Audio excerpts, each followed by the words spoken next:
जब लगभग पूरे अफगानिस्तान पर तालिबान कब्जा जमा चुका है, इसके बावजूद एक ऐसी जगह है, एक ऐसा प्रांत है जिसको तालिबान अब तक जीत नहीं पाया है, जहां कब्जा नहीं कर पाया है। ये प्रांत अब भी तालिबान को टक्कर देने के लिए तैयार है। इसके पीछे है अफगानिस्तान का एक बड़ा नेता जो वहां डटा हुआ है। नाम है अमरुल्लाह सालेह। अफगानिस्तान के उपराष्ट्रपति अमरुल्लाह सालेह ने ऐलान किया है कि सीने पर गोली खा लेंगे लेकिन सिर नहीं झुकाएंगे। ऐसे वक्त में जब राष्ट्रपति अशरफ गानी समेत अफगानिस्तान के बड़े बड़े नेता और लोग देश छोड़कर भाग गए, तब सालेह अपने दम पर तालिबान से भिड़ने को तैयार हैं। आखिर उपराष्ट्रपति सालेह के पास ऐसा क्या है, ऐसी कौन सी ताकत है जिसके बलबूते पर वो ऐलान कर रहे हैं कि तालिबान से हम टकराएंगे।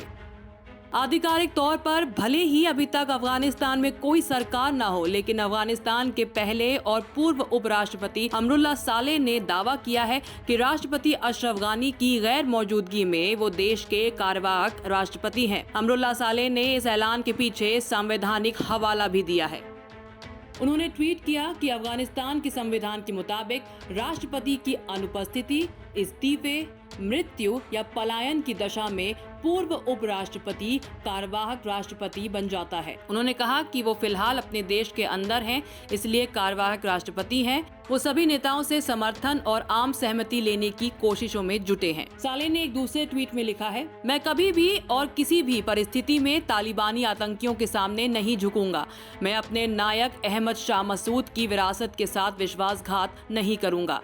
मैं मेरी बात सुनने वाले लाखों लोगों को निराश नहीं करूंगा। मैं तालिबान के साथ कभी भी एक छत के नीचे नहीं रहूंगा।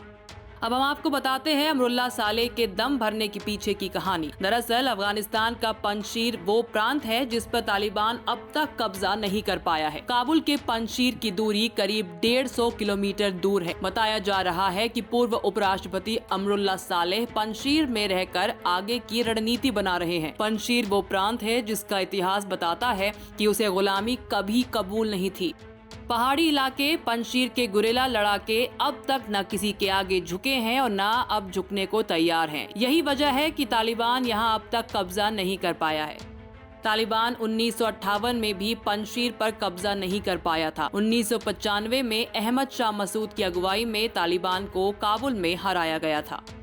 बताया जा रहा है कि उपराष्ट्रपति अमरुल्लाह सालेह और अहमद मसूद दोनों ही हथियार बंद लड़ाकों के साथ पंजशीर में तालिबान के खिलाफ लड़ाई की तैयारी में जुटे हैं। अपने लड़ाकों में वो जान भरने लगे हैं। बताया जा रहा है कि ये पहाड़ों के हिसाब से ट्रेंड लड़ाके हैं, बड़े बड़ों को चुनौती देते आए हैं। तालिबान को हराने के लिए लगातार बैठकें चल रही हैं। अफगानिस्तान में रहकर कोई इस तरह की चुनौती तालिबान को दे रहा है तो कुछ तो बात होगी, क्योंकि जिस तालिबान के आगे अमेरिका ने हार मान ली, जिसके आगे तमाम अफगानी सैनिकों ने सरेंडर कर दिया, आखिरी उम्मीद के तौर पर अब अमरुल्लाह सालेह डटे हैं। पंजशीर की घाटी से काबुल तक का सफर करने वाले सालेह को अब अंतिम उम्मीद के तौर पर देखा जा रहा है। पंजशीर के इन अद्भुत और अदम्य लड़ाकों के दम पर ही तालिबान को आखिरी चुनौती दी जा रही है। हालांकि पूरे अफगानिस्तान पर कब्जा जमा चुके तालिबान को हराना इतना आसान नहीं है, लेकिन फिर भी उम्मीद की किरण सालेह के रूप में अब भी चमक रही है। देखना होगा सालेह की चुनौती का तालिबान कैसे जवाब देता है और आर पार की लड़ाई का अंजाम क्या होता है। पंजशीर अपना इतिहास दोहराएगा या फिर इतिहास हमेशा के लिए बदल जाएगा। न्यूज़ तक ब्यूरो।